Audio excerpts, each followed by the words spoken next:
Hello everyone, welcome along to a brand new show here on YouTube. It's the Hong Kong View, talking all things Hong Kong racing with myself and at the races Tim Carroll. Tim, how are you?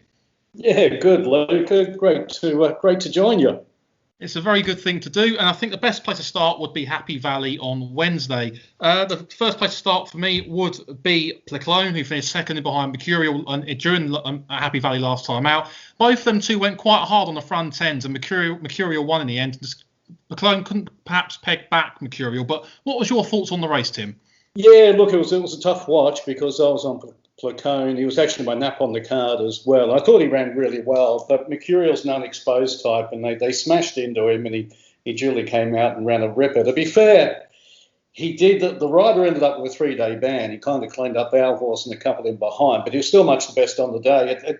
It kind of depends on how you look at it, because when you're doing form, race setup anywhere is important, even over here over 2 miles, but even more so on tight turning tracks like Happy Valley, and they don't get any tighter than Happy Valley. And I kind of thought that the eventual winner would be stuck out wide, and he should have been. He wasn't entitled to come across, but it was a good performance from him. It was a good performance from Pleclone as well. We're in a class 4, which is the second from the bottom. They go down to class 5s. They were well clear of the others. I've got no doubt that Pleclone will be coming out and winning a class 4 in the near future, probably next time out. But unfortunately, on Wednesday, we got around about 7-2, 4-1 on the Hong Kong tote. He's not going to be that sort of price next time out, but he's a winner in waiting. I want to talk about Maldives as well, as a horse who's got his own ideas of racing, let's put it that way. Last time out, before Wednesday, he was running a very good race, but he sort of jinked and took his eye off the ball and almost sent Zach over the rail. And this time out again, Zach delivered him through with a late run, and he pulled himself up and he disappointed again. What was your take on that? Yeah, I wouldn't be in a hurry to flag him up again. I flagged him up his last 2, and he should have won 2 back. He went to the front and he shied at something. And to be fair, that can happen to any horse. He had no history of that beforehand. What I'd be more concerned about is the horse seems to get to the front. He tanks through his races. He travels really strongly. Zach, the last 2, has given him a peach of a ride on both occasions. He came there appearing to have plenty in the locker on Wednesday, and as soon as he got to the front, he just turned it up. Now, I'm not one of these sort of people. Some people will say, this horse is a dog, etc., etc. There's a lot more to it than that. I mean, they tried cheek pieces on him on Wednesday. I would imagine, even though he travels strongly, I think they'll probably have to look at putting blinkers on him. It could just be, you've got to remember, I mean, I can't remember how many starts he's had, but it'd be around about 8 or 9. He's not overly exposed. And it could just be he's a little bit green. He's still learning what it's all about. But until he shows a more willing attitude, I certainly wouldn't be in a hurry to flag him up going forward. And sticking with Zach Purton, Savakin was a very impressive winner, backed into 1.9 favouritism and did what a short price favourite should have done, came with a late run and won quite impressively. Talking of Zach Purton on the whole, it was quite a frustrating day for him with no João Moreira on the card due to being suspended. He had an opportunity to take some inroads into the championship, but it didn't seem to work out on Wednesday night for Zach. Yeah, look, I think barring, a major bit of time off for Joe this year or this season, I think Joe will definitely be winning it. He's well and truly in front. Now, to be fair to Zach, you've got to remember he's a little bit heavier than Joe and also Karis Teetan, and they're the 3 that have been dominating the last few years. So he hasn't quite got the selection of rides to choose from. But it was a little bit frustrating. But Zach, I think if you read my writings on ATR, you'll see I'm a big fan. And the reason I am a big fan of Zach Purton, apart from the fact he's obviously very talented, he's what I call a sort of, he's a very confident rider. He does everything with conviction. And sometimes he'll ride a horse not pretty to give it every chance. And he doesn't mind. When I say he doesn't mind, I suppose he does. But he'll cop the criticism afterwards if it doesn't work out. I've seen him do it on Exultant. Exultant used to be held up and come this big swooping run because he's a bit of a grinder that way. Then there was 1 or 2 times when the pace wasn't on, and maybe a lesser rider or a rider doesn't quite have the ego or the confidence of Zach Purton wouldn't make the move that he has, which on that particular occasion he sent the horse forward and ended up winning the race. I personally think he's one of the best riders in the world, but no doubt Joe's going to win it this year. Well, I would think so anyway. And going back to Savakin, and we mentioned he was backed into a short price favourite. He won quite well. He looks to be a horse who's very much on the up in Hong Kong. Absolutely, couldn't agree more. He's been very impressive in these last two. I mean, it wasn't a great race he won, but he won it well. He's by Savabeel, who's interesting because he won a Cox Plate as a young horse, but you tend to find his progeny, certainly enough of them anyway, come on a little bit as they get older. I'm not saying you have to wait till they get to 5 years of age or anything like that, but plenty of them just take a little bit of time to find their feet. And to be fair, a lot of horses, when they first go to Hong Kong, they take a little bit of time to find their feet. But he's with the right person. John Size, very good trainer. Zach was only on this time because, as you mentioned, Joe was on the sidelines. But I would imagine he'll be winning in higher grades and probably sooner than later. I think the most impressive winner on the night was Charity Fun, formerly trained in Ireland, a former Ferry House winner. But boy, oh boy, was he very impressive under a very, very good Caris Teetum ride. What are your thoughts on that, Tim? Yeah, look, I could watch the replay of this several times. What I do when I do the form, I'm not going to say I do the whole field, but I try to get the top 4 or 5 in the betting, and I write a tissue, my own tissue. And I don't know whether this means I'm a really good judge or a really bad judge. I had him down at 7-4, and he's gone off at the round about 4-1. I couldn't believe it. His previous run there in Hong Kong over the mile, he got a mile back, ran home, finished 4th. He was never going to worry the winner, but he was only 2 lengths behind them. But the way he finished off, you kind of thought, well, 2 starts in Ireland for Paddy Toomey. Second time out, he wins a maiden at Ferry House over 10 furlongs. Here he is stepping up to 11 furlongs in Hong Kong. I thought, opens up 7-4. They smash him into even money. Well, I think he opened up about 3s and got out to about 4s. So I don't know what happened there, but the really interesting thing about that horse is, okay, it's a long way from a grade 3 to a derby, but they're talking about the derby now, and for good reason, I think.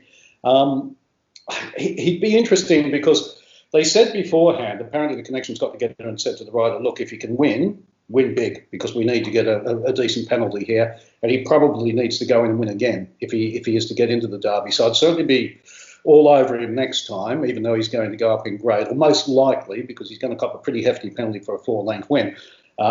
Because they'll be throwing the kitchen sink at him. From a derby perspective, as I said, it's a big, big step up from a class 3 to a derby.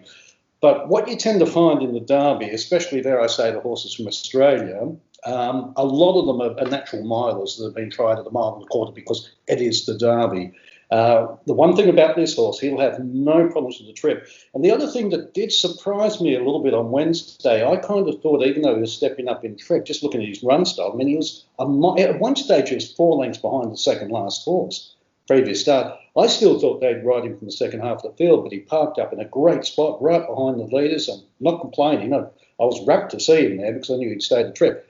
But where I'm going with all of that is come the derby, if he makes it, and that's a big if he makes it, he does look quite versatile. I mean, if they go quick in the derby, they'll be able to ride him off the pace. Don't go overly quick, they'll be able to send him forward. So, yeah, look, if they can get him there, he could be a little bit interesting. We mentioned about horses taking their time to adapt to the Hong Kong surroundings, obviously the very firm tracks being a big factor in that. But the way Charity Fun won, it's only his second start, I do believe, in Hong Kong, but he seems like he's taken it all in his stride and he's taken it all very well. Yeah, it's a really good point you make, Luke. I've seen horses with Group 1 form in Australia, Group 1 form in Europe, go to Hong Kong, and honestly, they wouldn't run out of sight on a dark night. Then I've seen horses that they've got to have a certain rating. If they're not a debutant, they've got to have X amount of rating to be able to be bought and taken over to Hong Kong. But I've seen horses that haven't really achieved a lot, might have won 1 or 2 low-grade races in Australia or over here, and they go over there. I mean, Exultan's a good example. I'd be fair to Exultan. He'd only had half a dozen starts before he went over there. But it was a point I made about Charity Fun as well before the start on Wednesday, is at least he showed us first time out when he got back and he ran home and passed them all to finish 4th. At least he showed he was ready to roll. And that was another reason why I was really keen on the horse. But it's one of those things. It's funny, Hong Kong, I mean, it's hot over there, as we know. They're far more crowded. The ground is normally pretty quick. I mean, occasionally you'll get a bit of rain, but it's fairly consistent. Some horses take to it and some don't. Some go over there and seem to grow a leg and others go backwards. But he's obviously a horse that doesn't mind the firmer ground. I've got no doubt he's going to be far more suited to the bigger layout at Sha Tin as well. I think talking about one of the stars on display at Hong Kong was Matthew Poonia on a treble. Every time I see Matthew ride, he seems so cool and composed. He rode a great race on Glorious Dragon in the Centenary Vase, which we'll touch upon later on. But every time I see him, he's so impressive, and he gave 3 cracking rides at Happy Valley on Wednesday. Yeah, he's a bit underrated, if you ask me. And let's not forget, it was only a couple of months ago he had a pretty nasty spill, and if anything, he's been riding in career best form subsequently. The interesting thing about the local riders, which are mostly lads, there have been one or two lady riders over there, but what they do in Hong Kong is they'll send them to Australia mostly. They'll send them out and they'll do work experience and they'll ride. There's a few in Australia at the moment, and Matthew did exactly that. And the thing to latch on to here is when they come back to Hong Kong, unless they've ridden, I think it's only a Group 1 winner, might be Group 2 or 3, I'd have to double check, but it doesn't count as a win tally when it comes to their claim. So they've got a clean slate, and they start with a £10 claim. We've seen it recently with Jerry Chow, and it's the same with Matthew.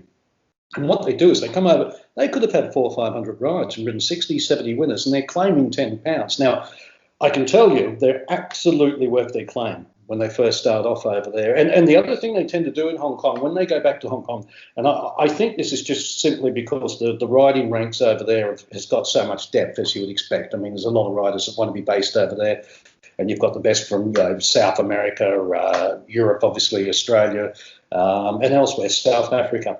So they all turn up there, and what they tend to do, even though these apprentice riders have had all this experience elsewhere, they usually put them on really straightforward horses that normally like to run on the front hand, so they can just get out there, let them jump out of the stalls, and go from there. So the point I suppose I'm making there, when you see the claimers over there, and there's no doubt, like any profession, some are better than others, but you tend to find £10 claimers over there are worth far much more than they are over here or in Australia or elsewhere when they're still learning the trade, because even though they're still learning, they've already got a fairly strong base behind them.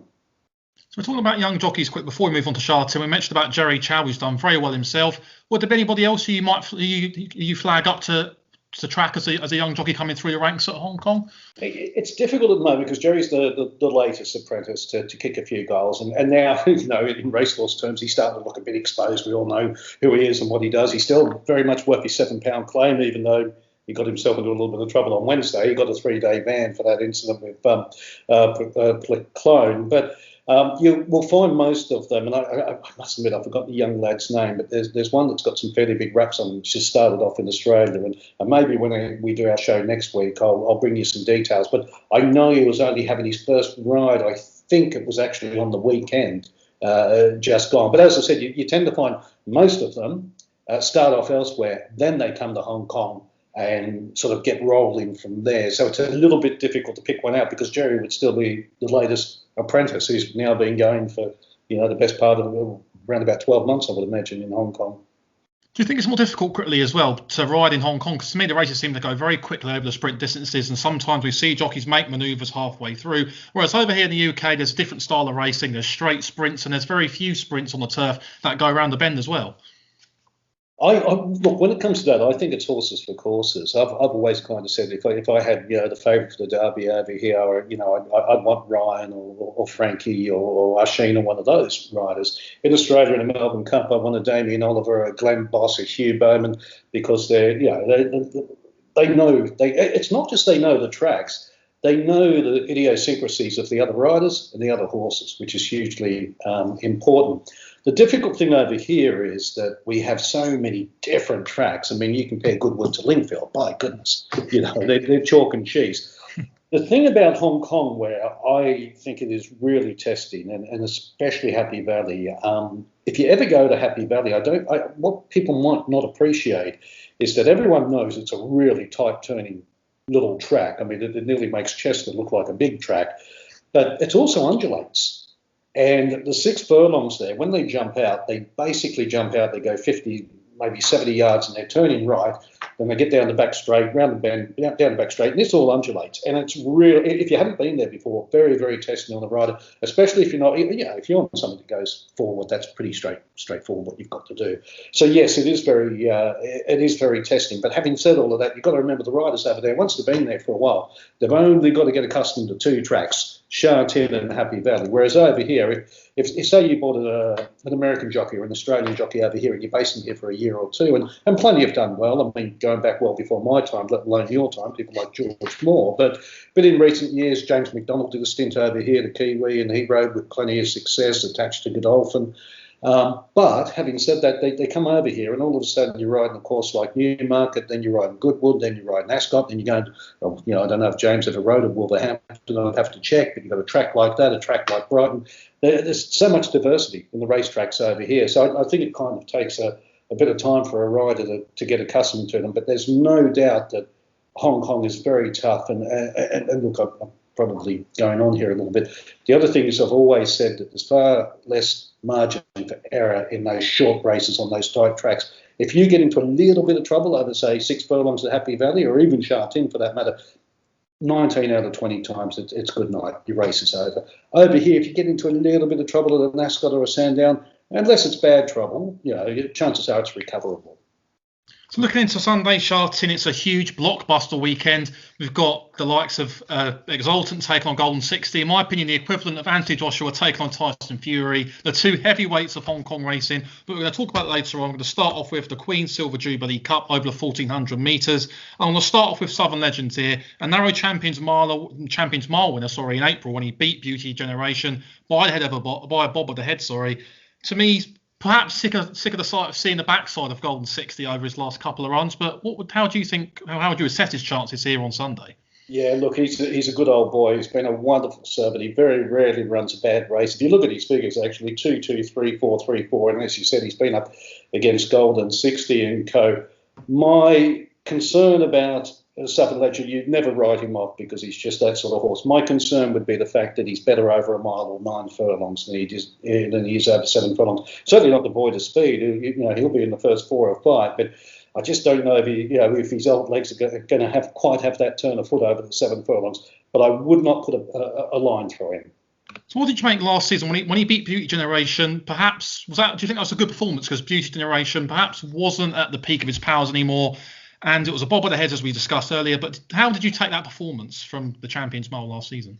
Very, very good performance, but there's no doubt Beauty Generation was on the wane. He'd been on the wane for the last 2 seasons. If you go back a few seasons ago, it would have been lovely if him and Golden 60 had been around at the same time, at their peak, because that would have been a hell of a clash over a mile. But Southern Legend is a very good horse. He's got a Group 1 next to his name, and he will run well, but because he never doesn't run well, but.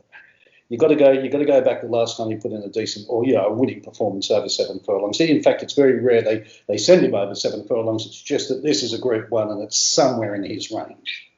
Talking the next one on the list, Wakuku, to me was a horse who looked to be a very good star a couple of seasons ago. Come up through the handicap ranks, won the Stewards Cup as well, but he bombed out in April in the Chairman's Sprint, I do believe it was. I think it was in April, and perhaps then he's not been quite the same horse he once was. But if he could recapture some of that form that he once had, he'd been with a big shout here, in my opinion. Yeah, look, to be fair, the horse was off for quite some time. It was an injury-enforced layoff, and he's only had 2 runs back, and he was pitched straight into International Day in Group 1 there, and he didn't run too badly. Maybe a little bit disappointing last time out, but given he's only had the 2 runs in something like 9 months now, he should strip a little bit fitter. You've got to remember it's John Size and Joe Moreira as well. And John Size is, we talk about the jockeys in Hong Kong. John Size would be one of the better trainers in the world for mine.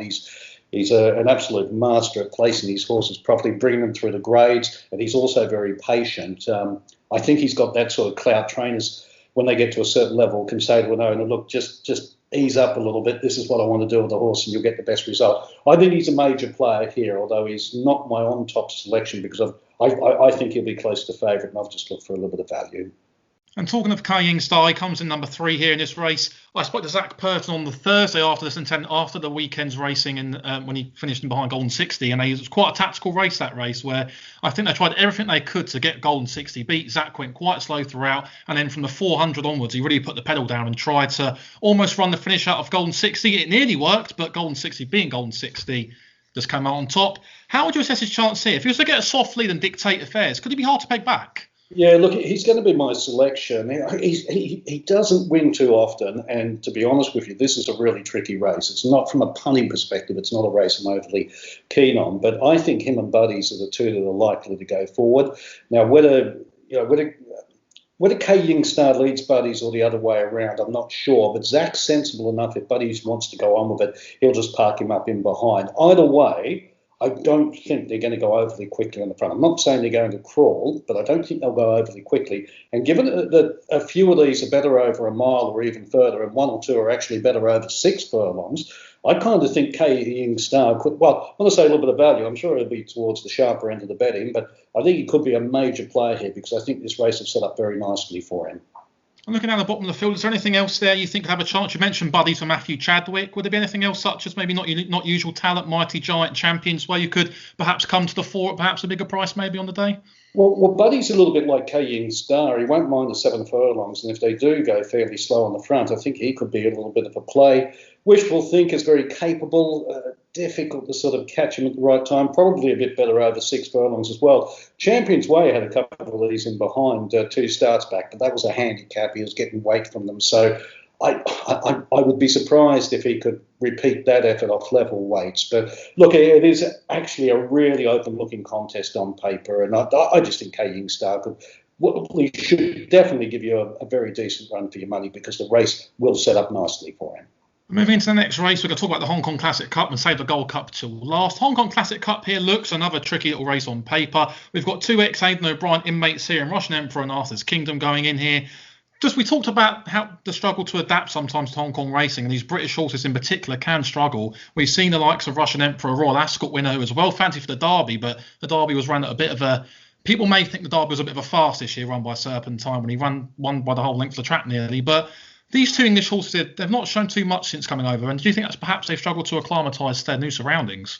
Yeah, look, I think both of them are probably a little bit better than what we're seeing. But to be honest, I wouldn't be in a hurry even if I had the coin to buy a horse off Coolmore. And that's a compliment to Coolmore because they don't tend to let good ones go. There's probably been 1 or 2 exceptions. I remember Mike de Kock winning with, I think it was Eagle Mountain back in about 2008, one of the big races on International Day. That was an ex-Coolmore horse. There'd be a couple of others that I can't recall off the top of my head, but there's not too many that have gone on to win Group 1s.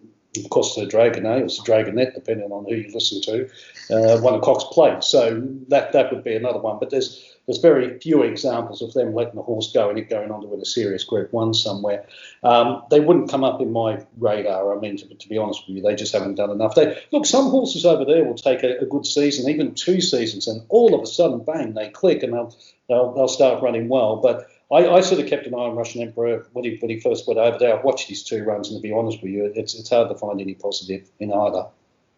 I mean, looking at Arthur's Kingdom, he's, again, similar to Russian Emperor. He's not shown nothing really until a third at Sha Tin last time at a huge price.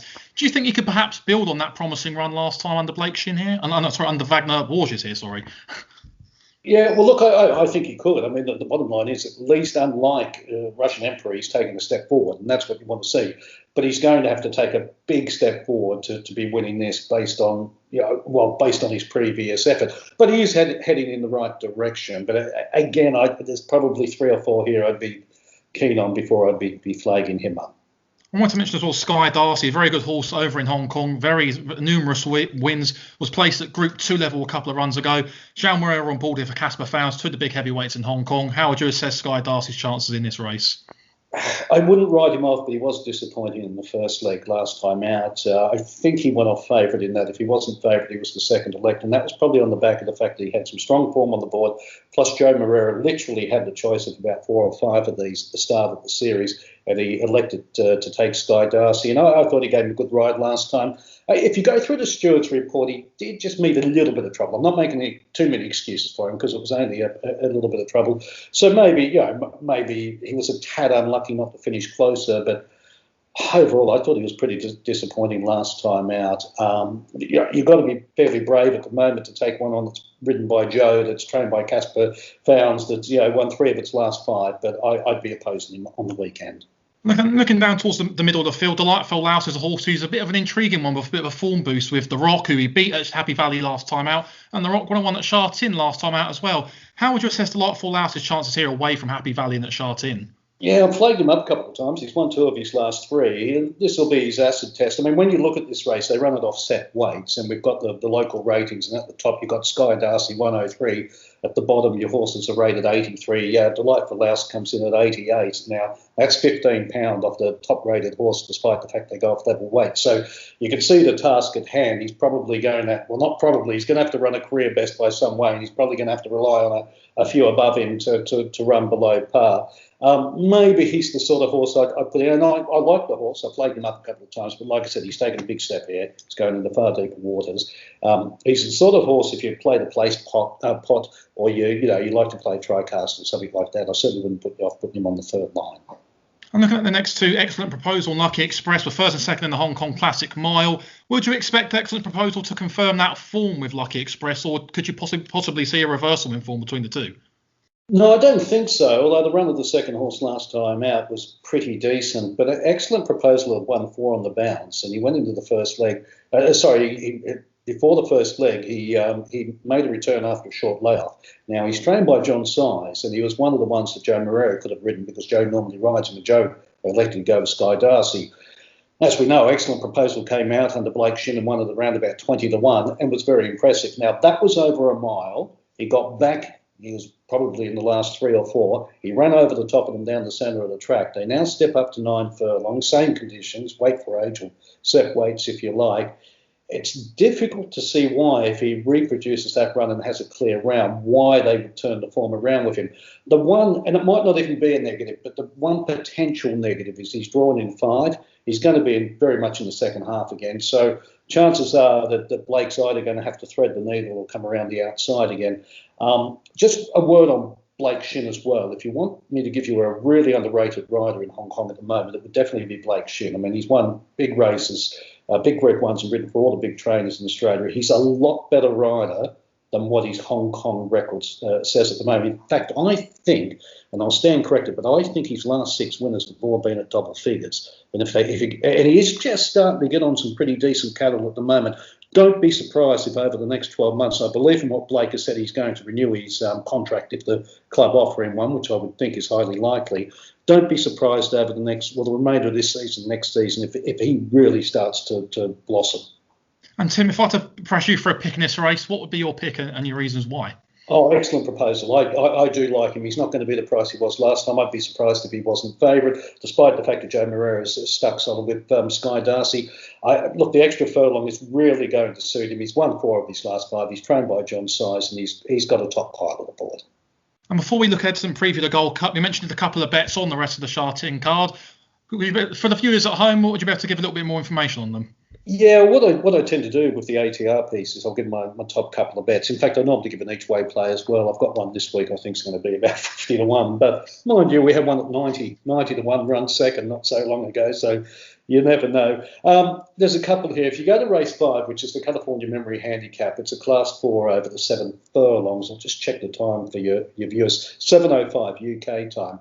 There's a horse here called Charity Grace. Now, last time out, he ran second to one that re-opposes here, Master Hero. But he drew high that day, and the rider by design let him fall out of the stalls, took him across to the paint. But unfortunately, they threw the anchor out, and they absolutely crawled and sprinted home. Nothing in the finish that was involved in the finish came from the back, except for Charity Grace. He was only beaten a small margin. He made up a lot of ground. He was the only horse in the race to make up any ground at all.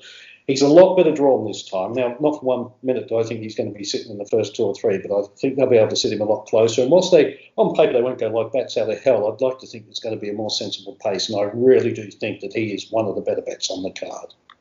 And looking at the rest of the card, is there anything else that jumps out at you on the rest of the card at Sha Tin on Sunday? Yeah, we've got a few races on the dirt on the weekend. When I say the dirt, I should point this out. People say it's always called an all-weather track, but it is actually a dirt track. It probably takes the water about as well as the average house cat. There is one going around called Lucky Fun in the following race, which is race number 6 on the card. That one goes up at 7:35. Now, he's won his last 2. One was on turf, then he went onto the dirt for the first time last time out. He's only had 3 runs, by the way. He's very lightly raced. Now, that was at a level below this. It was a class 4. He goes up here. He's gone up £7, and I think he's copped a fairly light penalty because the race last time was awful for him. He was slow out, then he got smashed by the horse on his inside, then he got stopped in his tracks, and then when he went for a run up the stretch, he had to change course as well. He had no right to win that race. In the dirt, it can be really difficult to pick up on. It's not like turf. I mean, sometimes you'll see them run over the top. That isn't necessarily they're picking up. It's just that's a bit of a pace collapse quite often. Whereas this horse actually won this race despite there not being a pace collapse. He goes up in grade, but I've got no doubt he's more than capable of winning this. He comes in on a mark of 67, which puts him somewhere about the middle of the weights. I honestly think by the end of the season we'll see him at a level above this. Now, if that's the case, he should be able to win this from the middle of the handicap. Zach Bowden takes the ride as well, drawn a little bit high in 10, but that isn't necessarily a bad thing on the dirt. I think he's the other one that's probably the bet of the meeting. You mentioned about the draw a minute ago at Sharton. We know at Happy Valley the inside barriers from 1 and 2 could be a big factor over the sprint trips. Is the draw at Sharton more of a similar factor than it is at Happy Valley as well?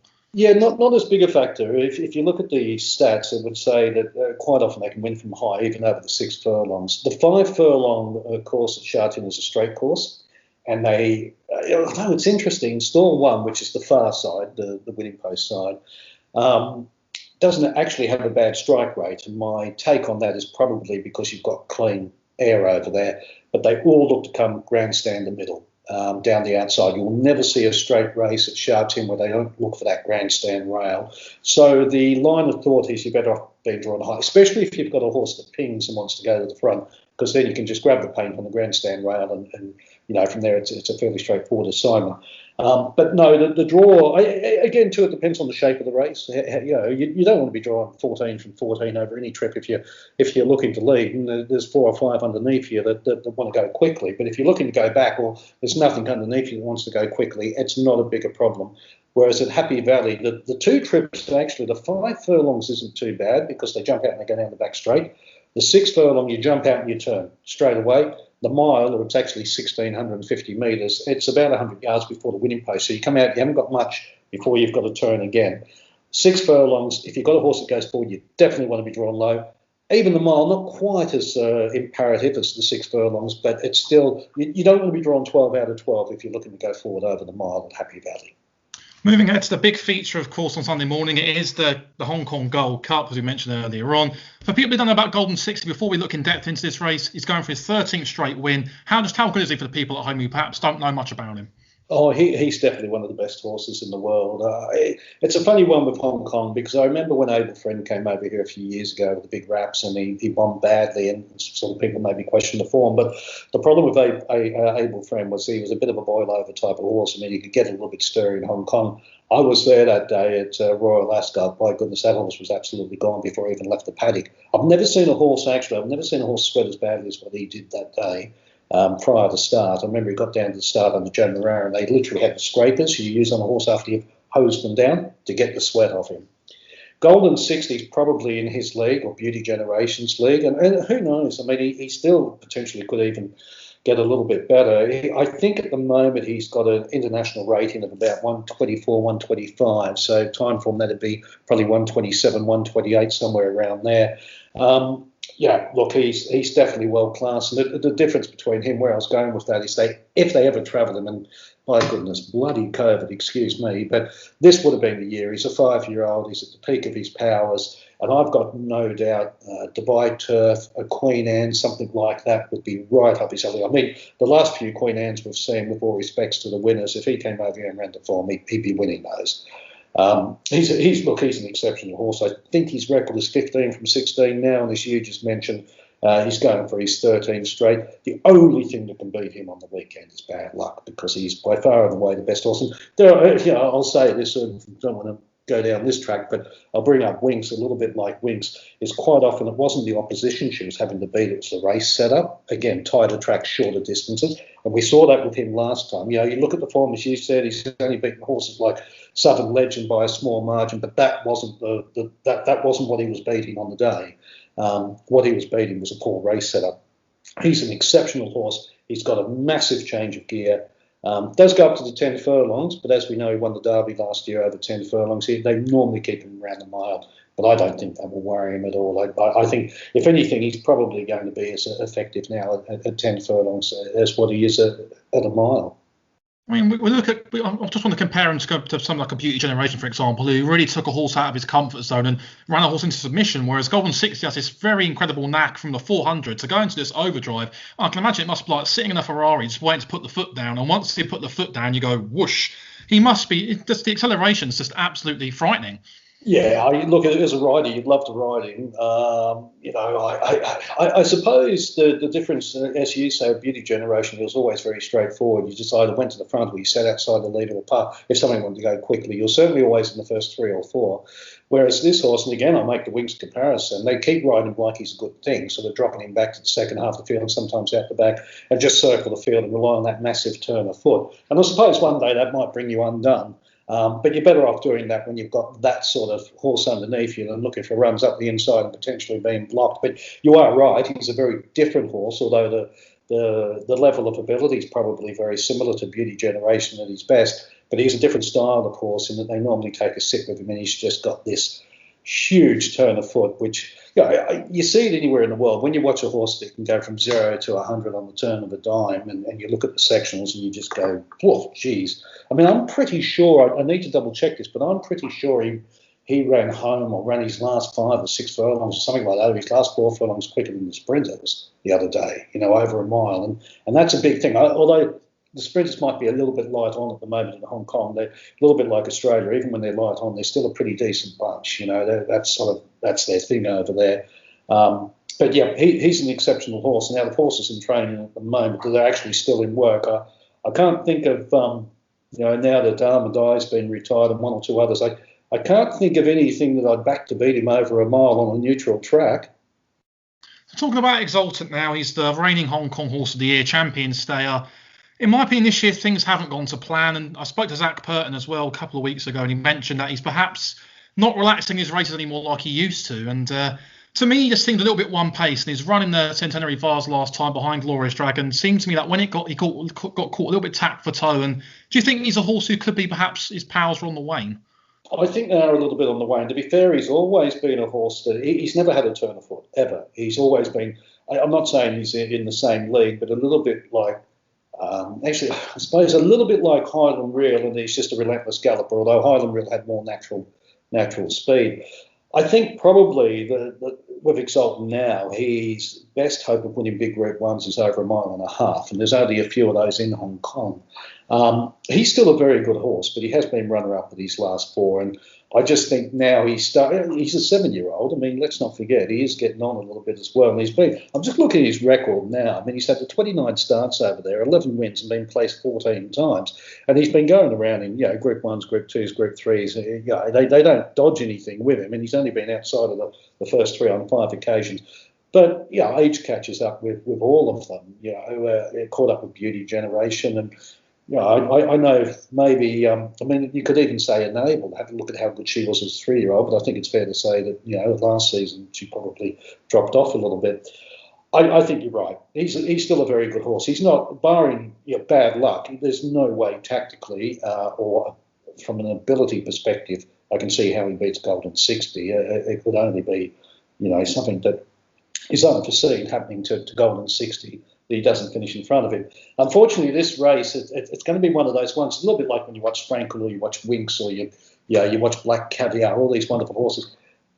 It's really difficult to make any money out of this race, serious money, because you can't bet against Golden 60. I can't say, oh, look, this one might win it if Golden 60 is, no, I think Golden 60 could probably overcome a couple of hurdles here and still win this race. And then you sort of look at Exultant, maybe for all to a lesser extent, they're the likely forecast horses, and they're going to be 2 and 3 in the betting. What it is, it's a sit back and enjoy, like a Frankel. No one was backing Frankel, were they? We'll just watch him go, wow, isn't this great? That's what we do with this horse. The one little angle might be, the place pot's very popular with a lot of people, and they're starting to get a decent pool there at Hong Kong. He's an absolute banker for that, so you could put him down, then you've only got to find 5 other legs instead of 6.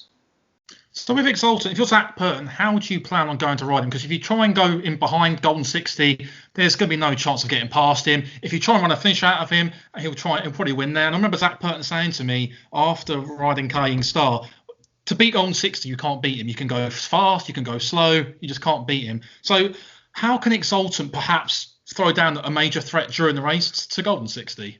You've hit the nail on the head there, and there's not a lot of speed here either. So the only way, there's no way you're going to sit behind Golden 60 or even next to him and beat him. He's got the biggest turn of foot in Hong Kong. He's got one of the best change of gears anywhere in the world for a mile and a quarter horse. There isn't a lot of speed here. I would imagine, Zach's very, very canny. I would imagine he's going to. Well, I don't think he'll lead because Time Warp's in there, and Time Warp's a natural leader. So Time Warp goes to the front. Exultant parks up behind him. If they don't go overly quickly on Time Warp, it wouldn't surprise me if Zach puts a bit of pressure on him. And if they go quickly, well, then so be it. There's not a lot you can do.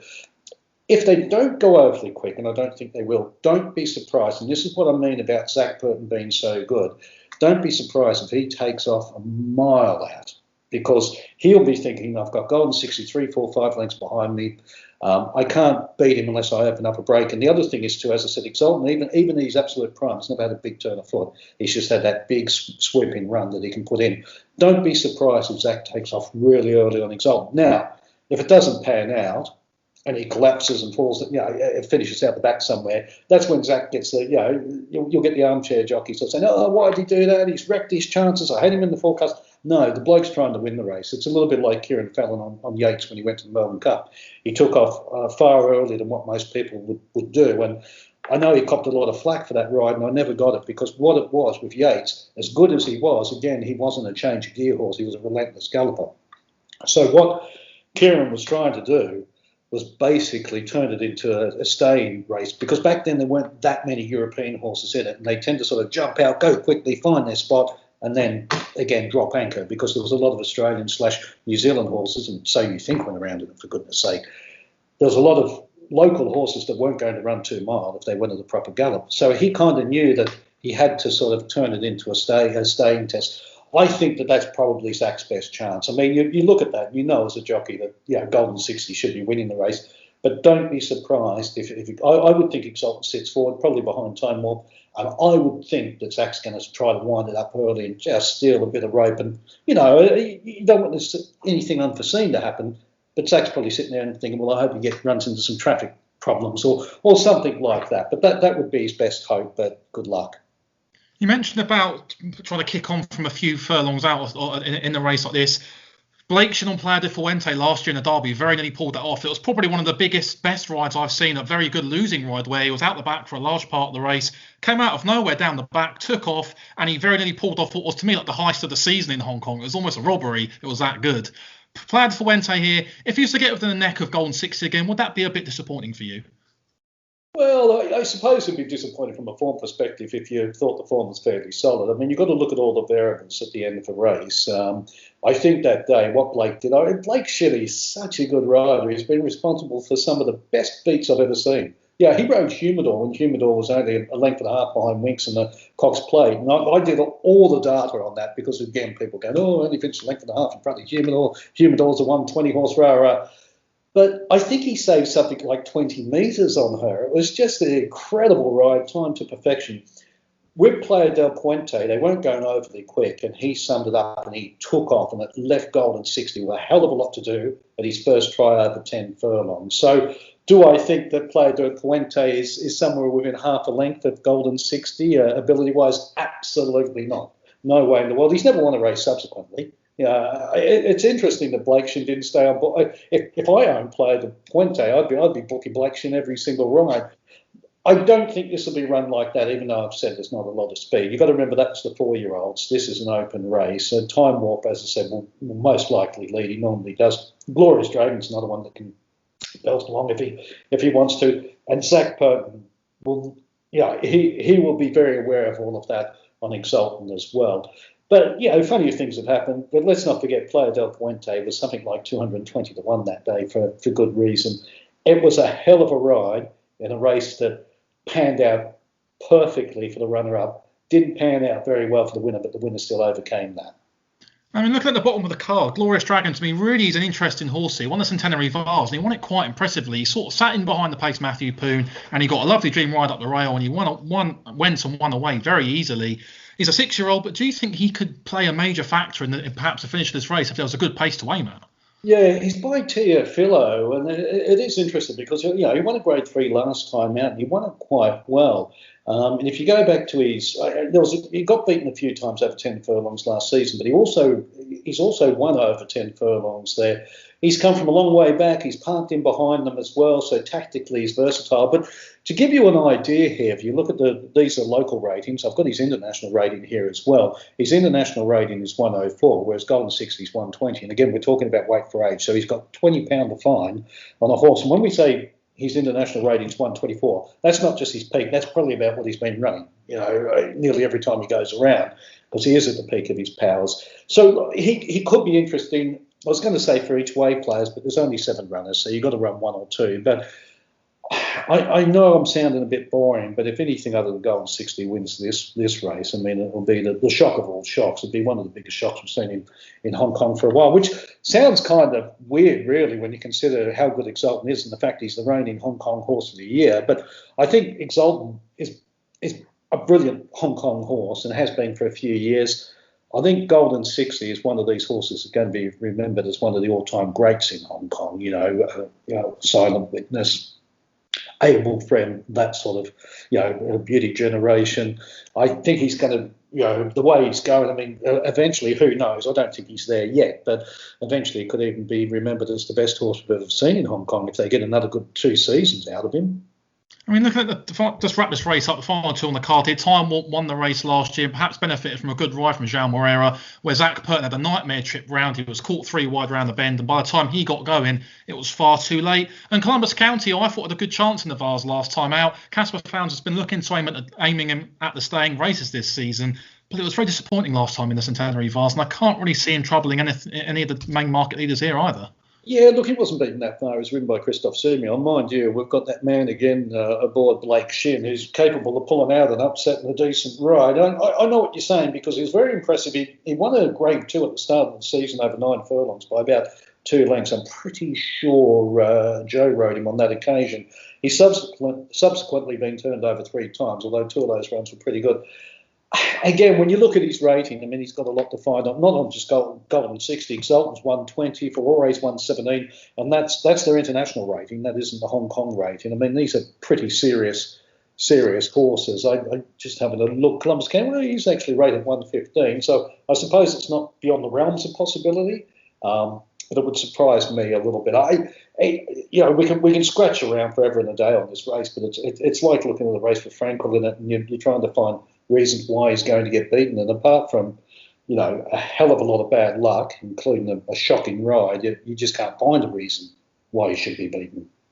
I mean, let's go back to Golden 60 quickly. You mentioned about Able Friend getting beat at Ascot. Do you think perhaps Able Friend getting beaten at Royal Ascot maybe put off a lot of Hong Kong trains from bringing their horses over to run over the straight mile, maybe? Do you think that doesn't really play to the strengths of a Hong Kong horse? No, I wouldn't be too worried about that. I don't think it put anyone off. John Moore, I mean, he loved travelling a horse. He had Able Friend. A lot of it depends on the owners. You've got to remember that it's not just the fact you're leaving home. To come over here, you're leaving toward the end of the season here. Well, in Hong Kong, I should say, I suppose. But you've got to remember these horses are going around for serious coin. Every week, and it's not cheap having a horse in Hong Kong.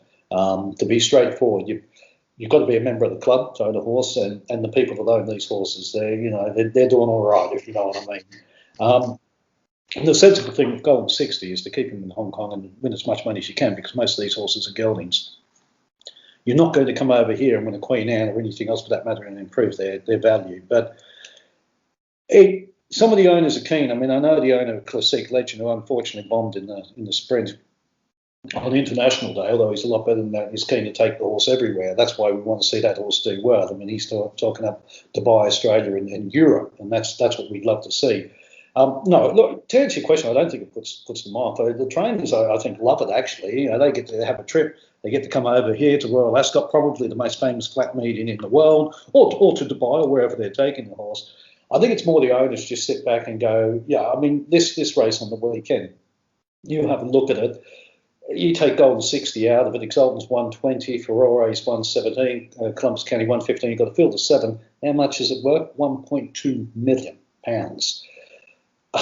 it's difficult to turn your back on that sort of thing to come all the way, and especially this year with COVID, because it's just so difficult. I mean, it's not going to be the same experience as coming in a normal year when you've got the crowd in, you can move around and do what you want. And while you're over here, I would imagine you're probably going to go off and, visit some of the famous sites in England and maybe even in Europe. So, no, I don't think it's put anyone off, because Abel Friend was just a bit of a, he was a bit of a head case on his worst day, and that's what happened on that occasion.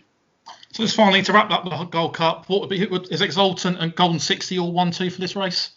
Yeah, the other way around, of course, Golden 60 for Exultant. I think that's how they feel. I suppose the one thing that might happen, if Zach does ride Exultant, in a sort of upside down manner, or takes off early on, it might leave him vulnerable over the concluding stages.